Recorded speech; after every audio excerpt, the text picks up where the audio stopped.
in the relationship between the husband and the wife, when you explain that it will be peaceful only if the wife she conquers the husband by her behavior. Now, even if the husband's behavior, he actually may be thinking that he is superior all the time, and that actually affects the wife. Even in those circumstances, the wife should not point out or try to explain as devotees that they're actually all on equal footing, and instead of explaining all that, she should just suffer in pain and try to conquer the husband, or is the act of explaining to the husband again a kind of confrontation? Gandhari was also a perfect, chaste and faithful wife, and she was constantly do it. But at the same time, she was always such a faithful, loving and gentle wife. But she preached to her husband a lot. Srila Prabhupada is teaching us a very great science. Very great science.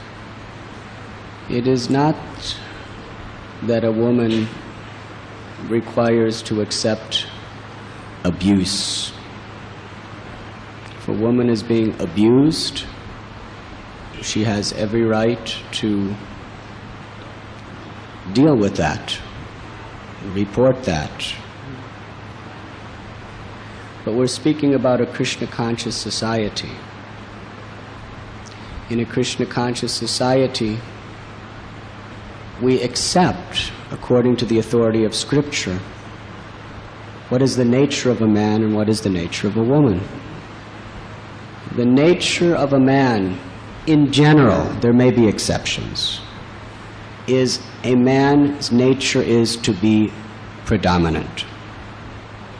And a woman's nature is to be predominated. In a natural situation, a woman will be completely happy if she's predominated under the love and protection of a Krishna-conscious husband. And a man will be completely satisfied if he is predominating over a faithful, loving, and chaste wife. This is nature as God has created. And the Creator knows.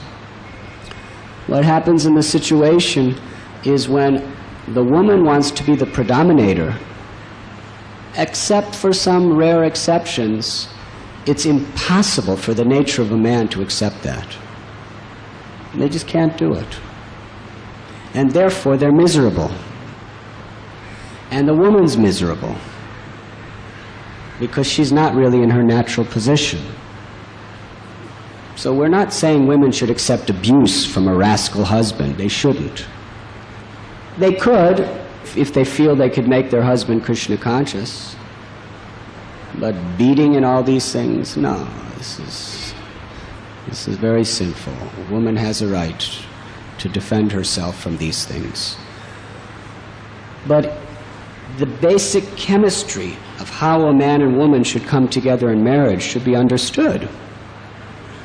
And in modern culture, especially by the man and the woman. The man's nature is to predominate. He should predominate not in an abusive way, but in a protective way. And the woman's nature is to be subordinate. But she should be subordinate in a helpful, in a kind, in a Krishna-conscious disposition. But when the woman tries to take the position of the man, there is conflict. And that's what the Western world is all about. 72% of marriages are divorces. The men want to predominate, but they're not doing it in a mood of protection, they're doing it in a mood of exploitation. And women, in response, they want to predominate. They want at least equal say for everything.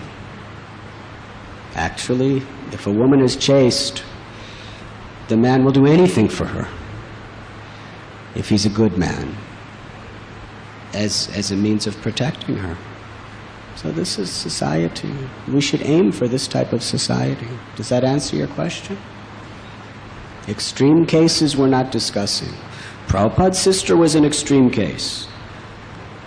We're not saying every woman could be like that. We're not even trying to advise it. But that was the power of her being a first-class Mataji. That was the power. She converted her husband and made him into a gentle, kind, humble Vaishnava. She had that power. But he wasn't abusing her. He was just fallen. So in marriages, the men and women, especially sincere devotees who are coming together for Krishna conscious, they should understand from the scriptures what their nature is, not from People magazine. You will not learn what a woman's nature or what a man's nature is from these society magazines or newspapers or from Zee TVs or anything. You learn from the scriptures. What is my nature? What is his nature? What is her nature? How we're supposed to live in harmony with our own natures together for Krishna and be happy.